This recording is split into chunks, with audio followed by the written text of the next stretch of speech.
Welcome back to Barn Built Fabrications. In our last episode, we got the slap shifter from Shiftworks installed.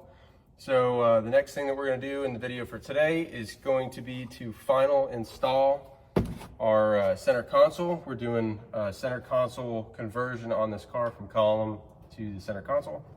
And this is our shifter. This is the base part of it. We're going to get the rest of the holes and the mounting brackets mocked up, fabbed up, whatever you want to call it. And then we'll get this built out and final installed in the car. So let's go ahead and jump onto it. A lot of the mounting holes are going directly to the shifter here, or 3 of them anyways. There are a couple other things we need to do. You're gonna have 2 mounting holes here in the center console glove box, whatever you wanna call it, area. And then we're gonna have another 2 up in the front that we need to drill still. So what we're gonna do first is, with the carpet still up, I wanna get these holes set. I'm thinking that for our bracket, instead of trying to put it on the floor and screw it in first, I'm thinking it's going to be better to attach it to the center console first, and then we'll set this down on here, get the height all at the right adjustment, make our marks, make our holes, take it off, screw it in, and then whenever we get the carpet back on, we'll have our holes and everything will line up the way it's supposed to and where it's supposed to at the correct height. So without further ado, let's go ahead and get to making these holes. I got the center console in. I attached these 2 bolts here to the shifter. And then what I did was I moved this over and I marked out where I want to put pilot holes. And then I have not done these 2 bolts on the back yet. So right now it's currently teeter-tottering because we don't have this bracket in yet. But we got those holes marked, and then I'm gonna, whenever I get this console base off, I'm gonna put this underneath, mark out the holes on it, center it up, drill those, put 2 more screws in here coming through this, and then I'll do these side pieces where they go to the transmission tunnel. I ran into a couple problems that I had to work around. The screws, I got a kit from, what is it? It's OPGI's house brand. Well, the hardware, the self-tappers that come with it for the center console kit, they look nice and everything, but they're not long enough. So the drill head part is like half the screw, and whenever you add the thickness of the center console material itself, it pretty much just maybe gets 1 thread, if that, biting in, and it pulls right out. So I had to go to the store and get longer self-tappers. Couldn't find any black ones, so I have to come back and paint these. But I did get it on. Another issue that we'll have to address is I've noticed that a lot of these holes, pretty much around the whole thing, are stripped out. So we will have to try to find a workaround for that. I did get these holes up here drilled and these screws in. So everything is mostly in. Last thing we really have to do before we could start putting the carpet back in and then assembling the center console is to put these brackets in. Fortunately, kind of with the length screws that I used, I think that they're hitting the floor right at the perfect height that this should be. So that worked out kind of in my favor. That's nice when that happens.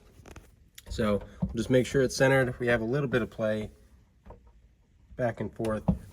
Get it level on both sides. And then, let's see. I'll have to trim this sound deadening a hair too, because it's hitting the bracket. And then, yeah, so we'll get that in. Then we'll pull the console out and then put the carpet down, make our holes to get our hardware through whenever that's in. And then we'll assemble this bad boy. It is now assembly time. So we've got some parts.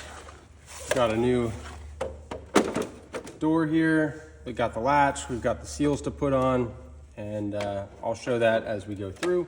I think the first thing that I'm going to work on is putting the actual door latch. This is a push button one. Some have a key, some have just a push button. Same process either way for installation. The latch is this guy here, and I'm really hoping that these holes are not stripped out so large that this won't fit, or that they won't screw in there anymore. If they are, we'll have to do a workaround on it, but let's just be hopeful for right now. All right, let's see. I assume it'll probably go this way, right? Seems about right to me. Versus this way, goes this way. Got a few different screws here. All right.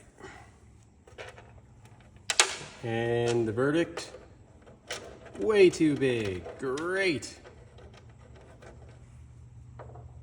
So what to do there? I got some extra screws that are not right here in front of me right now. Go figure. I ended up putting a little bit of hot glue in the holes, letting it sit up for just a minute, and then tighten this down. It's grabbing a little bit, so we will see how long that lasts. I'm not super confident with it, but like I said, we shall see.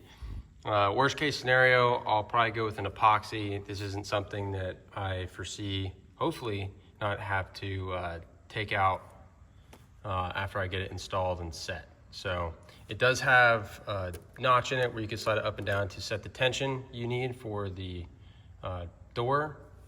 But otherwise, yeah, we'll see how it works. Now the next thing we're gonna do is put the door on, and that's the 3 screws on this side. So we'll get this thing flipped around. We'll do it right now. It's gonna be these 3 holes here, which I did roughly check it, and it seems more promising, I'll put it that way. Okay, so the door fits on.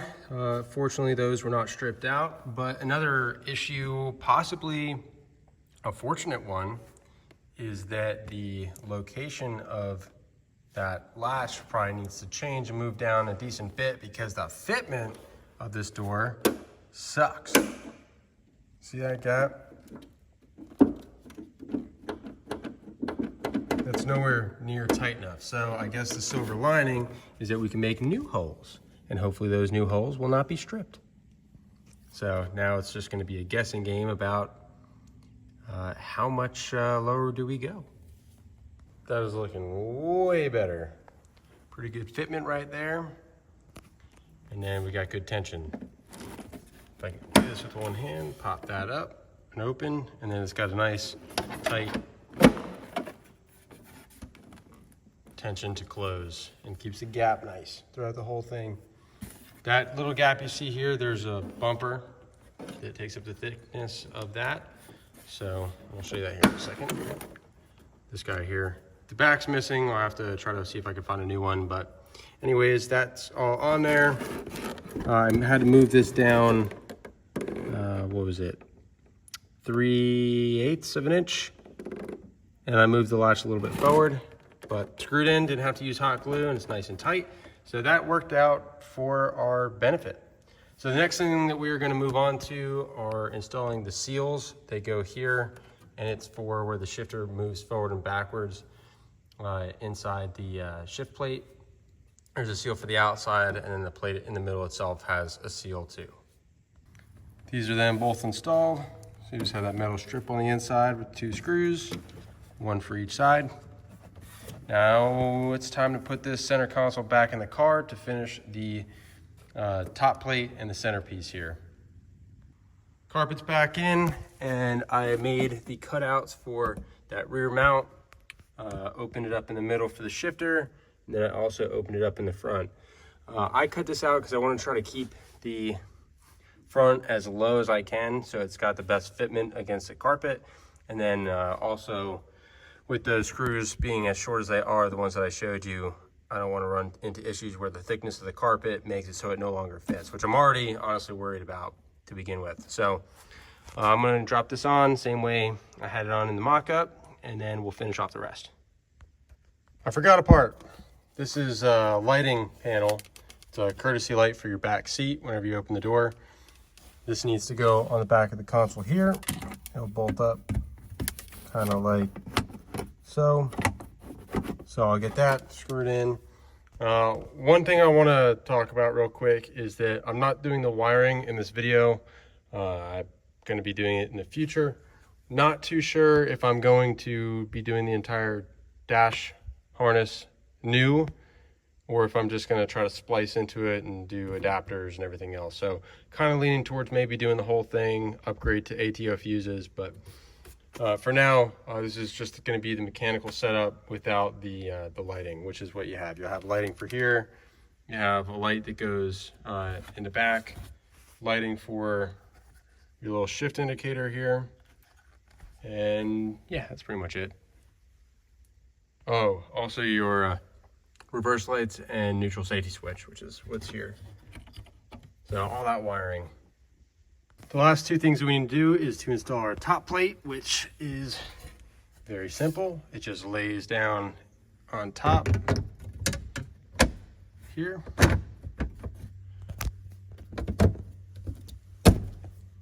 And then we need to install our shift indicator. But first, before we install this, we need to change out this lens, like I was saying, with the one for the 4-speed here, 4-speed overdrive transmission. It has 1, 2, 3 drive as opposed to the first, second, and then this would just be drive on like a turbo 350, 400, something like that, 3-speed transmission. And to do that, all you got to do is flip this over on the back, take out these 4 nuts, and then this will separate, and you can change out the little thing there, indicator lens. This is where, like I was saying, lights will go in the future, but for now we're just gonna skip that. Got that shifter plate on, so now we just have to screw everything down. Since these holes were some of the ones that were stripped out, I got just a slightly larger screw, and that should hopefully fix the problem here. So we'll give it a shot, tighten it down. We have 6 screws around the outside of all these. Looking pretty good. Yep, I liked it. That is our final product. It's looking really good too. I haven't painted these yet. I don't know, I might just leave them. I mean, it kind of matches the metal hinges a little bit, so whatever. Nice and tight, locks down. Our shift plate and everything looks really good. This top plate is also an original 70. Obviously, it's not the burl wood. I know Monte Carlos typically have the burl wood dash, whatever you want to call it, bezel face. And then the center console ones have the burl wood pattern, but I kind of like the silver of the Chevelle. It's clean. The dash was already converted, and I like it. It's going to be kind of sporty looking for us. So yeah, all good. That's our final product. Park, reverse, neutral, drive, and then we go all the way back into first, second, third, fourth for our slap shifter.